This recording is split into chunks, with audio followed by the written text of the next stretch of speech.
ada di sini. Tolong, jangan sakiti dia. Kamu sudah janji dan itu yang aku pegang. Jika Sarah menolak, jangan paksa dia. Dek, langkahku terhenti kala mendengar namaku disebut. Dengan siapa Mas Arga bicara? Karena sudah tak tahan, ingin buang air kecil, ini diabaikan dulu dan melanjutkan menuju kamar mandi. Prak! Pintu tak sengaja dihempaskan kala menutup pintu kamar mandi. Saking sesaknya, pasti Mas Arga menyadari kehadiranku lewat di belakangnya yang sedang bicara di ponsel. Nanti akan kutanyakan kenapa ia menyebut namaku dan bicara dengan siapa. Akan tetapi, ia memberitahu keberadaanku. Apakah dengan Mas Ismail? Ah, tidak mungkin. Setahu aku, hubungan mereka tidak baik. Atau jangan-jangan karena uang bisa merubahnya. Semua pertanyaan belum terjawab dan akan terjawab sebentar lagi. Selesai buang air kecil, aku segera keluar. Tetapi baru saja melangkah melewati pintu, Mas Arga masih berdiri di ambang pintu belakang. Ini kesempatanku bertanya. Mas, aku berdiri di belakang Mas Arga. Ia membalikkan badan. Kamu sejak kapan lewat di belakangku tadi, Sar? Mas Arga terlihat gugup. Dengan siapa kamu bicara, Mas? Tanyaku tanpa basa-basi. Kami sudah saling tahu sifat masing-masing hingga tak perlu ragu langsung bertanya. Teman, jawabnya di sela senyum. Aku tahu ia berusaha menutupi sesuatu. Mas, aku dengar kamu menyebut namaku dan memberitahu seseorang keberadaanku. Tolong jelaskan. Masa iya? Ah, salah dengar kali. Mas Arga, aku belum pikun, ujarku tegas. Itu Sarah, aku hanya curhat dengan temanku. Kalau mantan istri di sini melihat anak karena kamu datang jauh-jauh. Aku tahu ia bohong karena jawaban yang terdengar aneh. Kamu membohongi aku, Mas. Enggak kok. Kok malah bilang aku bohong? Sebaiknya kamu makan dulu. Ibu tadi masak rendang. Mas Arga seperti berusaha mengalihkan pembicaraan. Mas, apakah tadi kamu menghubungi Mas Ismail? Tak tahan lagi, sebaiknya langsung bertanya agar tidak berbelit-belit. Mas Arga terdiam terpana. Kenapa diam, Mas? Benar kamu menghubunginya? Firasatku tidak enak. Sarah, aku hanya mau kamu bahagia bersama dia. Karena aku tahu kalian saling mencintai. Jadi benar, kamu menelponnya barusan. Dada ini terasa sesak. Aku tak mau bertemu dia. Ya, maaf, jawab Mas Arga dengan suara pelan. Kamu keterlaluan ya, Mas. Buat apa kamu memberitahu aku di sini?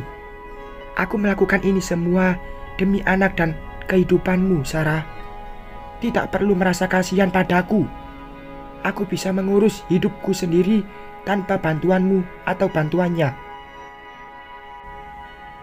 Ini bukan peduli, tapi Mas Arga membuatku di posisi yang sulit.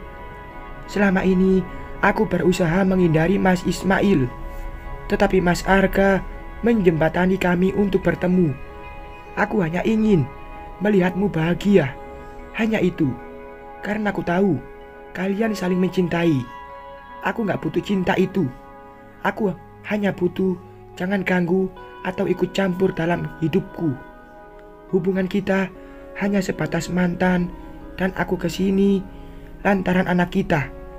Jadi kamu tak berhak memutuskan jalan hidupku. Sarah, berapa kamu dibayar memberikan informasi ini? Air mata ini tumpah karena saking kesalnya.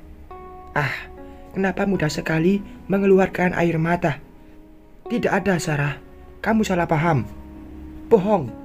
Kamu pasti mencari keuntungan dari masalahku, seperti yang terjadi dulunya. Kamu pembohong, Mas. Sekali bohong, akan selalu berbohong. Tapi ingat, aku bukan Sarah, istrimu lagi, sambungku. Sarah, aku tidak dibayar. Buat apa uang banyak kalau umurku tak lama lagi? Aku menyeka air mata, berusaha kuat karena air mata ini membuatku terlihat lemah. Aku tidak ingin lemah. Tidak. Apa tujuanmu? Apakah kamu dendam padaku? Bukankah kita sudah saling memaafkan dan kau juga berusaha melupakan atau memaafkan yang terjadi? Kamu tahu kenapa? Karena aku punya putri darimu. Sarah, aku melakukannya karena aku mencintaimu. Aku mencintaimu, Sarah. Mata Mas Arga berkaca. Cinta? Aku tak yakin ia punya rasa itu. Bisa jadi ini semua karena penyakitnya hingga terlihat putus asa. Kamu masih bohong, Mas. Kamu mencoba mempermainkan aku. Tidak, aku mencintaimu seperti rasa pertama kali melamarmu. Rasa itu sama, tetapi aku sadar tak akan bisa memilikimu lagi. Sebelum aku mati, aku ingin melihatmu bahagia bersama dia. Karena aku tahu kalian saling mencintai. Aku hanya ingin kamu tak sendirian menanggung beban itu. Anak itu kewajiban Pak Ismail yang menafkahinya. Ia juga janji akan menceraikan istrinya demi kamu, Sarah. Cukup. Aku tak butuh ia datang padaku dan menceraikan wanita itu. Aku tidak butuh kehadirannya. Karena anak ini, aku bisa membesarkan anak ini sendiri tanpa bantuannya. Jadi, jangan ikut campur. Aku kesal dan marah. Mas Arga melakukan sesuatu di belakangku. Tidak ada kompromi dan bahkan ia memberitahu Mas Ismail keberadaanku. Hingga sekarang harus secepatnya pergi dari sini. Sarah, jangan keras kepala. Anak itu butuh bapaknya. Aku membalikkan badan, mengabaikan ucapan Mas Arga. Sarah, jangan pikul beban itu sendiri. Setidaknya Pak Ismail bisa memberikan biaya hidup dan anak itu bisa berpendidikan tinggi. Pikirkan ke depannya. Jangan memikirkan egoismu sebagai wanita. Aku gak butuh pendapatmu, Mas. Kalian para lelaki tidak merasakan apa yang aku rasakan atas perbuatan kalian. Jadi jangan menasihati aku. Aku hanya mau kamu bahagia sebelum aku mati. Aku membalikkan badan menatapnya. Jangan buat aku di posisi sulit. Terima kasih atas perhatianmu, Mas. Tapi tolong, jangan lakukan lagi. Karena aku tahu apa yang akan aku lakukan. Lalu aku melangkah ingin pergi secepatnya. Akan tetapi, mendadak perut ini terasa sakit. Namun, aku tetap berusaha berdiri dan kuat. Sakitnya terasa lagi. Hingga refleks tanganku menyentuh perut. Sarah, kamu gak apa-apa. Mas Arga melangkah hingga kini sudah berdiri di depanku. Aku gak apa-apa, jawabku berusaha tetap kuat. Sakit itu sudah hilang hingga aku melanjutkan melangkah. Tetapi baru 3 langkah melewati pintu dapur, tiba-tiba sakit itu terasa lagi. Aduh, aku berusaha menahan sakit dengan berdiri memegang dinding. Mari duduk dulu. Mas Arga menyentuh tanganku, berusaha memapah. Tetapi aku segera menjauhkan tanganku darinya. Aku gak apa-apa. Aku harus pergi, jawabku. Aku takut Mas Ismail datang dan melihatku. Atau kamu mau melahirkan? Mas Arga melihat ke arah perutku. Karena refleks memegang perut lagi kala merasakan sakit. Aku mau pulang ke tempat emak. Aku melanjutkan langkah karena rasa sakit sudah hilang lagi. Kamu yakin, Sar? Atau kuhubungi bapak agar menjemputmu? Gak usah, itu kelamaan. Dan ia akan datang sebentar lagi. Aku gak mau bertemu dia. Jangan keras kepala. Aku takut terjadi sesuatu padamu di jalan. Aku bisa sendiri. Aku bisa. Jawabku merasa yakin. Sarah, cukup mas. Tolong, jangan desak aku. Sebaiknya kamu istirahat agar cepat sembuh. Aku sudah memaafkanmu. Jadi tidak perlu merasa bersalah. Aku hanya mau pergi dari sini sebelum ia datang. Tolong, jangan urus masalahku lagi.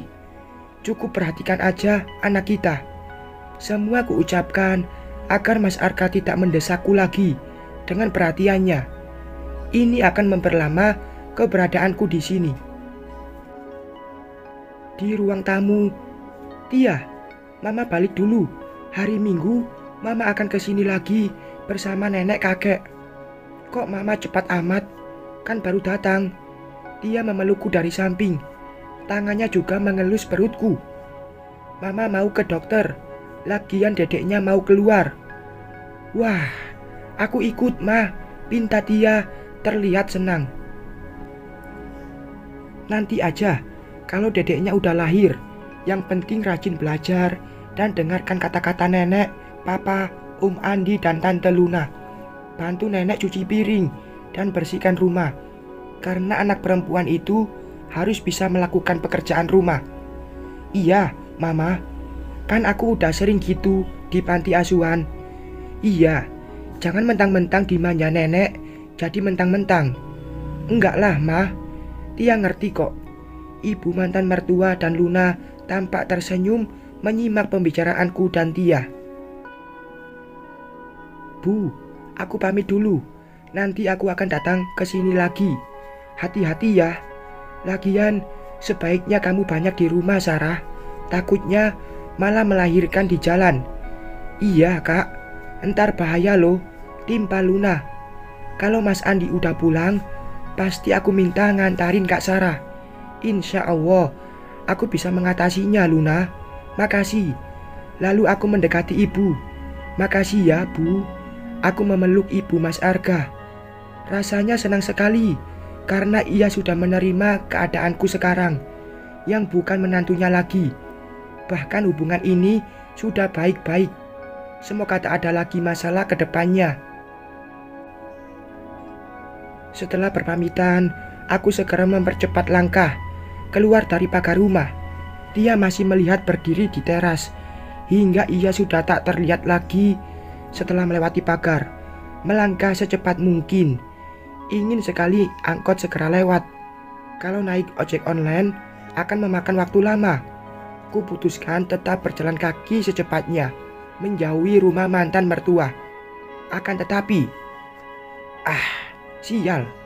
Ada mobil Mas Ismail terlihat agak jauh di depan. Ia pasti menuju rumah ibu Mas Arga untuk mencariku. Segera bersembunyi di balik bak sampah hingga mobil itu akhirnya melewatiku. Berhasil. Ia tak melihatku. Bau sampah membuatku mual. Berusaha bangkit berdiri dan melanjutkan langkah secepatnya. Baru beberapa langkah, tiba-tiba perutku terasa sakit lagi. Sakit. Aku berdiri memegang tiang lampu jalan. Kali ini air bening bercampur mengalir di kaki. Ini pasti air. Ya Tuhan, aku akan melahirkan. Sarah, dek. Jantungku terasa berdegup kencang kala mendengar suara yang memanggil. Segera kupalingkan ke belakang. Mas Ismail. Ia mengejar. Aku berusaha lari secepatnya, namun sulit karena air bercampur semakin deras mengalir. Yang paling dihindari sudah berada tak jauh di belakang. Ya Tuhan, aku harus bagaimana? Bersambung.